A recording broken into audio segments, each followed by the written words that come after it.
The conference room went dead silent when Gerald Hoffman announced my termination. 200 employees staring at me while I sat there like an idiot, my coffee still warm in my hands.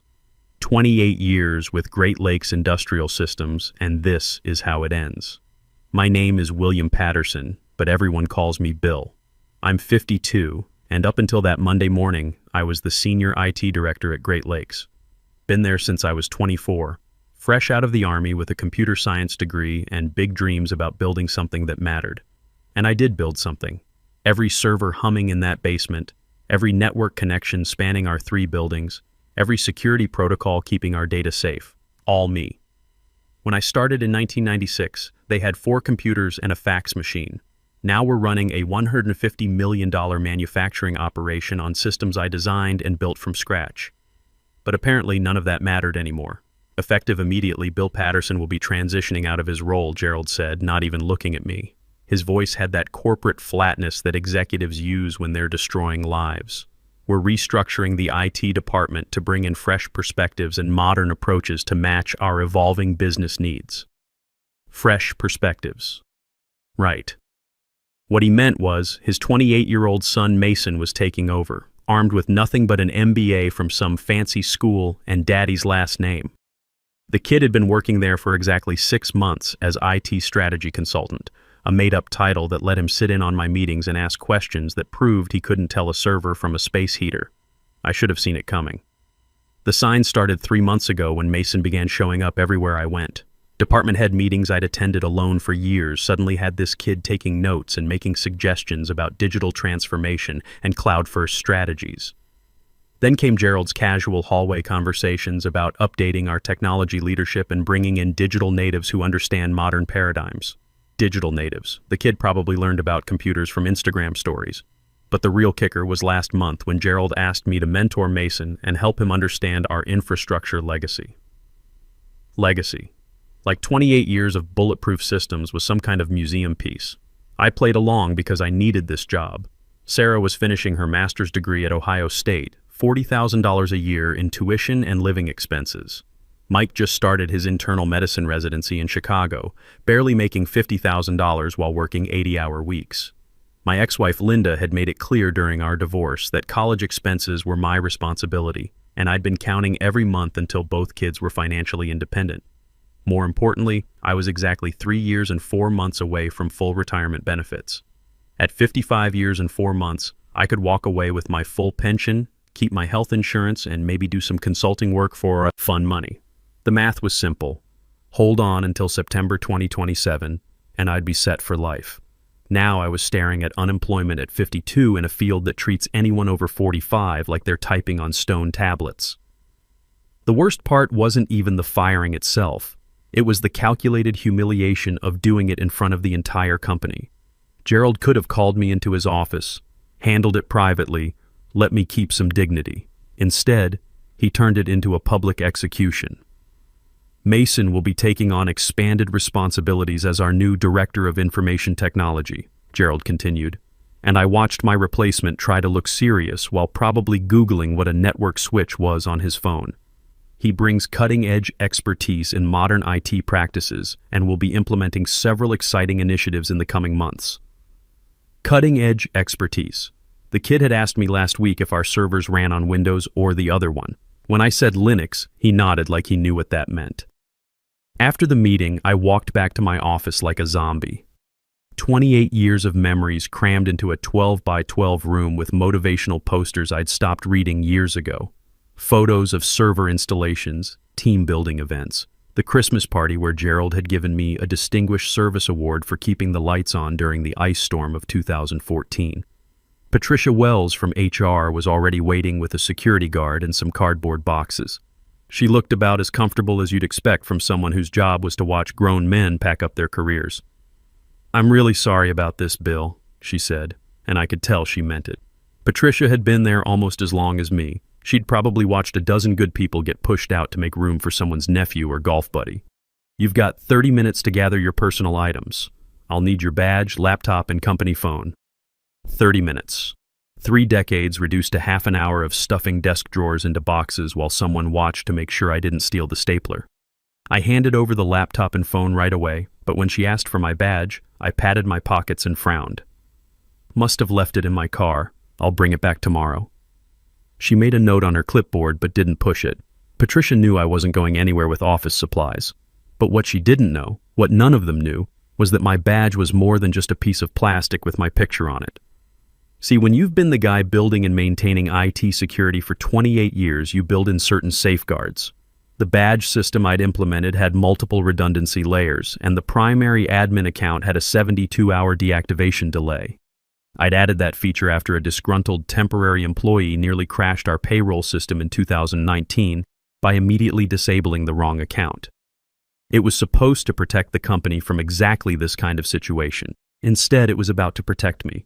Patricia probably assumed it would handle disabling my access, meaning Mason would handle it. And Mason probably assumed his daddy's money could solve any technical problems that came up. They were both about to learn exactly how much they didn't know about the systems keeping their company running. I carried my boxes to the parking garage in 2 trips, nodding goodbye to people I'd worked with for decades. Some looked sympathetic, others just looked away. Nobody said anything because everyone understood the rules. When you're getting walked out, you're radioactive. Talking to you might suggest you're not fully supportive of management's decisions. Sitting in my car afterward, I did the math that every 52-year-old does when they suddenly find themselves unemployed. My salary had been $85,000 a year, not bad for Cleveland, but not enough to carry mortgage payments and college expenses without steady income. I had maybe 6 months of savings if I was careful, and that was assuming nothing went wrong with the house or the car. Job hunting at my age was going to be brutal. All those job postings looking for digital natives with 5-7 years experience. Code for, we don't want anyone who remembers what computers were like before smartphones. I could probably find something eventually, but it wouldn't pay what I was making, and it definitely wouldn't come with retirement benefits.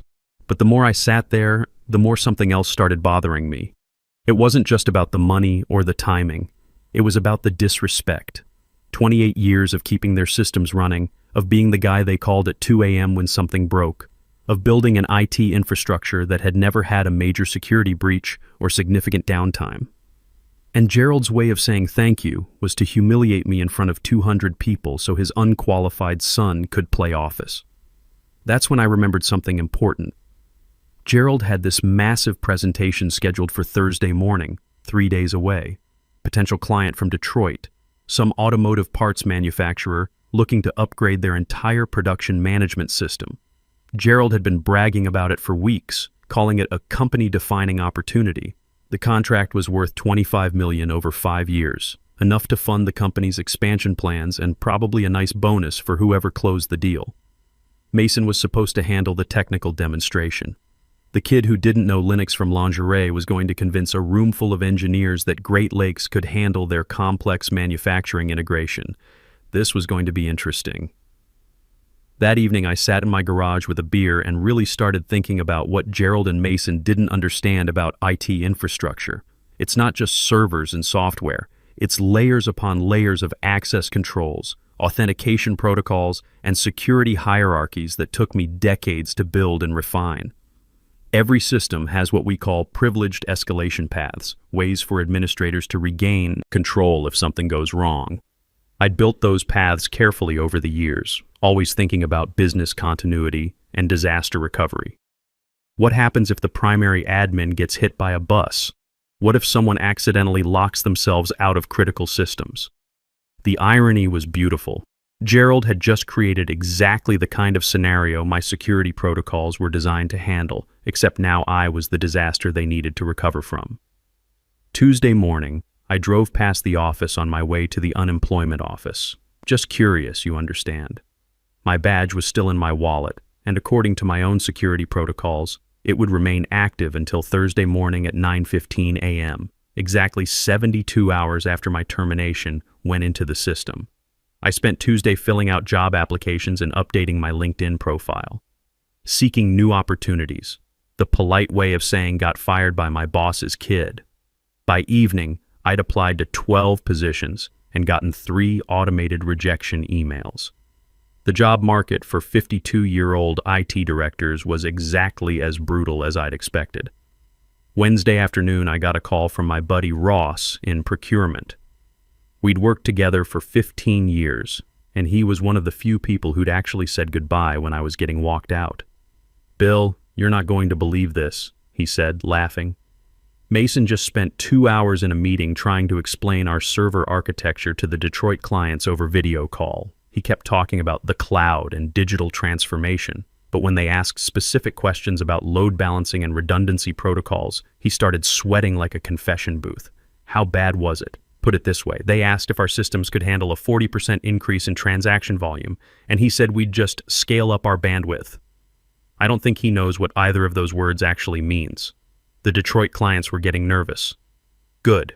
They should be nervous about trusting their $25 million automation project to someone who thought bandwidth was something you bought by the pound.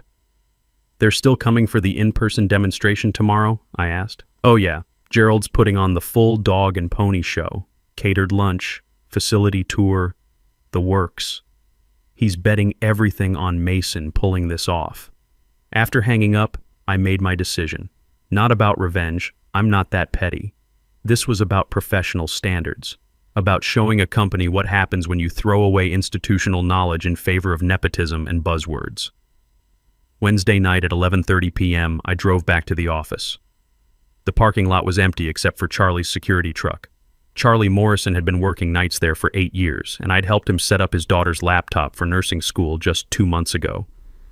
"Working late again, Bill?" he asked when I badged in through the side entrance. "You know how it is, Charlie. Big presentation tomorrow."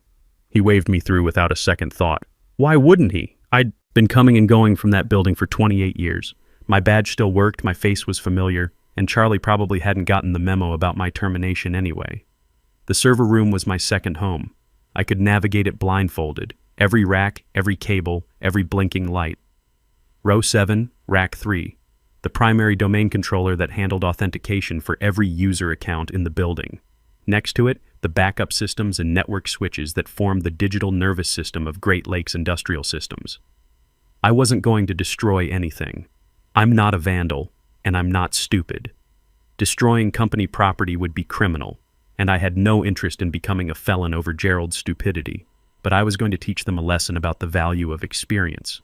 First, I changed the primary administrator password and locked out Mason's emergency access account, the one I'd created for him 2 weeks ago when he complained about not being able to install software on his laptop. Then I modified the domain authentication settings to require manual approval for any system logins. Every employee would need to request access individually, and only someone with root administrator privileges could approve those requests. But the real masterpiece was the timing protocol I embedded in the presentation system. It was elegant, really. Everything would work perfectly until exactly 10:30 a.m. Thursday morning, right in the middle of Gerald's big pitch to the Detroit clients. Then the authentication servers would lock down tighter than Fort Knox. The beauty was in the specificity. I didn't touch the manufacturing systems or the payroll servers. This wasn't about hurting people or stopping production. This was about the presentation, the conference room where Gerald thought he could embarrass me publicly and get away with it. I also copied our complete client database, technical specifications, and the entire Detroit project proposal to a secure external drive. Not to steal anything, I'd never violate client confidentiality. But if Gerald wanted to play hardball, I needed insurance. Evidence of exactly what I'd built, what I knew, and what they were throwing away. The whole operation took me 45 minutes. By 12:30 a.m. Thursday morning, I was back home, sitting in my garage with another beer. My phone was charging on the workbench, and I'd already decided to leave it there all morning. Gerald's presentation was scheduled to start at 9:30 a.m. If my calculations were correct, they'd have exactly 1 hour of normal operation before everything went sideways. 1 hour for Mason to try explaining complex manufacturing integration systems to a room full of engineers who actually knew what they were talking about. This was going to be educational for everyone involved. Thursday morning, I was having coffee and reading The Plain Dealer at the diner across from our office building when my phone started buzzing. I'd turned it back on at 8:30 a.m. just in time for the show to begin. First call came at 9:45 a.m. Patricia from HR, probably wondering why I hadn't returned my badge yet. I let it go to voicemail. 9:52 a.m., Mason calling. Poor kid was probably starting to panic as he realized the presentation computers weren't responding properly. I let that one ring through too. 9:58 a.m. Gerald himself, the big boss, reduced to calling his fired employee for help. I almost answered just to hear the desperation in his voice, but decided to let him sweat a little longer. Through the diner window, I could see people moving around frantically in the office building across the street. Emergency meetings happening in conference rooms, someone running between floors. By 10:15 a.m., there were 3 people visible in the server room through the basement windows, probably Mason and whatever outside IT contractors they could get on short notice. At 10:25 a.m., my phone rang again. Gerald, getting persistent. This time I answered. Bill, thank God. We're having some kind of catastrophic system failure. Everything's locked up. The presentation computers, the network, even the phones are acting weird. Can you come in and help us fix this? I could hear real panic in his voice now. 28 years of smooth operations, and suddenly he was remembering exactly who had been keeping the lights on. Sorry, Gerald. I don't work there anymore, remember? You made that pretty clear on Monday. Look, I know Monday was abrupt, but we've got the Detroit clients here right now, and this is a $25 million contract. We need your expertise. That sounds like a Mason problem now. I'm sure your director of information technology can handle it. He's got all that cutting-edge expertise, right? Silence on the other end. I could practically hear him calculating how much this was going to cost him. Bill, please, we can work something out financially. And there it was, the magic words every consultant loves to hear. Well, Gerald, I'm consulting independently now. My emergency rate for system recovery is $450 per hour, with a minimum 8-hour engagement. Payment by wire transfer before I touch a single keyboard. More silence. I knew he was doing the math. $3,600 minimum, probably closer to $5,000 by the time I was done. But that was pocket change compared to losing a $25 million contract. Gerald, you still there? Fine.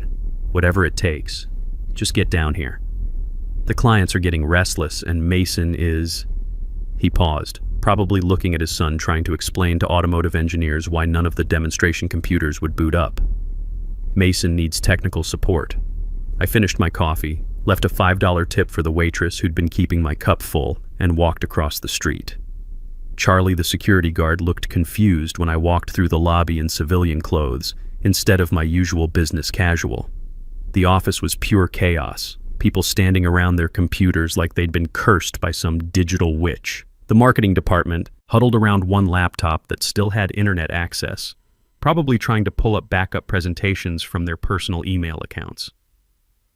I found Gerald in the main conference room with 4 very serious-looking men in expensive suits, the Detroit clients. Mason was at the front of the room next to a large monitor displaying nothing but an error message that read, "Authentication server unavailable." "Gentlemen, this is Bill Patterson," Gerald said, relief flooding his voice. "He's our senior IT consultant and the architect of our entire technology infrastructure." Senior IT consultant. Yesterday I was dead weight being restructured out. Today I was a senior consultant. Amazing how quickly corporate titles can evolve. One of the Detroit executives, a gray-haired man who looked like he'd been dealing with technology problems since before computers had mice, leaned back in his chair. "Mr. Patterson, we've been waiting for 90 minutes to see a demonstration of your manufacturing integration capabilities. Are you going to be able to resolve this situation?" I looked at the error message on the screen, then at Mason, who was sweating through his designer shirt despite the air conditioning. "I'll need to assess the situation in our server room first," I said. "This appears to be an authentication cascade failure, probably triggered by someone making unauthorized changes to our security protocols." Mason went pale. He knew exactly who had been making unauthorized changes, trying to optimize things he didn't understand. "How long will the assessment take?" asked another Detroit executive, checking his Rolex. "Give me 30 minutes to identify the root cause. I should have preliminary restoration within an hour." Gerald looked like he wanted to hug me. "Whatever you need, Bill. Full access, anything." 20 minutes later, I was in the server room with Mason and 2 contractors from TechServe Solutions, the company we called when we needed extra hands for major installations. Mason was trying to explain what he'd been doing to modernize our authentication systems, but kept using buzzwords that didn't actually mean anything. "So you modified the domain controller settings?" I asked, pulling up the event logs on my laptop. "Well, I was trying to implement a more cloud-forward authentication paradigm," Mason said. which was corporate speak for I changed things I didn't understand. The tech serve guys were good, I'd worked with them before, but they were looking at my systems like archaeologists examining ancient artifacts. They understood the individual components, but they'd never seen how I'd customized everything to work together. The authentication servers are locked in emergency mode, I explained, typing commands that undid my own sabotage while making it look like complex diagnostic work. Someone triggered a security protocol that requires manual restoration of the trust relationships between domain controllers. It was all true, technically. I just didn't mention that someone was me, and the emergency mode was exactly what I'd programmed it to do. 45 minutes later, I had the systems running again. The presentation computers booted up properly, the network connections were solid, and Mason looked like he'd been granted a last-minute stay of execution. "Thank you," Gerald said when I emerged from the server room. "I don't know what we would have done without you." "Well," I said, "that's exactly what you're going to find out." The Detroit presentation went smoothly after that, though it started nearly 4 hours late. Gerald's company-defining opportunity became a masterclass in damage control, with me sitting in the back of the conference room like some kind of technical security blanket while Mason stumbled through slides about manufacturing integration. Every time the Detroit executives asked a specific question about server capacity, network redundancy, or database scalability, Mason would glance back at me with panic in his eyes. I'd nod or shake my head, and he'd try to translate my signals into sentences that sounded remotely professional. By 3:30 p.m., the Detroit team was ready to wrap up. The lead executive, introducing himself as Tom Bradley from Bradley Automotive Components, shook hands with Gerald and said they'd have a decision within 2 weeks. Translation, they'd probably spend those 2 weeks looking for a more competent vendor. After the clients left, Gerald pulled me aside. "Bill, I think we need to talk seriously about bringing you back. This whole situation has made me realize how much institutional knowledge you have. It would be unfortunate for the company to lose that permanently." Institutional knowledge. Corporate speak for, we're screwed without you, and we both know it. I'm consulting independently now, Gerald. If Great Lakes wants to contract my services, we can discuss terms. What kind of terms are we talking about? I'd had 4 hours to think about this while watching Mason sweat through his presentation. For ongoing consulting work, my standard rate is $150 per hour. For emergency calls like today, it's $450 per hour with an 8-hour minimum. For system design and major project work, we'd negotiate separate contracts. Gerald's eye twitched when I said $150 per hour. Quick math, if they needed me 20 hours a week, that was $156,000 per year, nearly double my old salary of $85,000.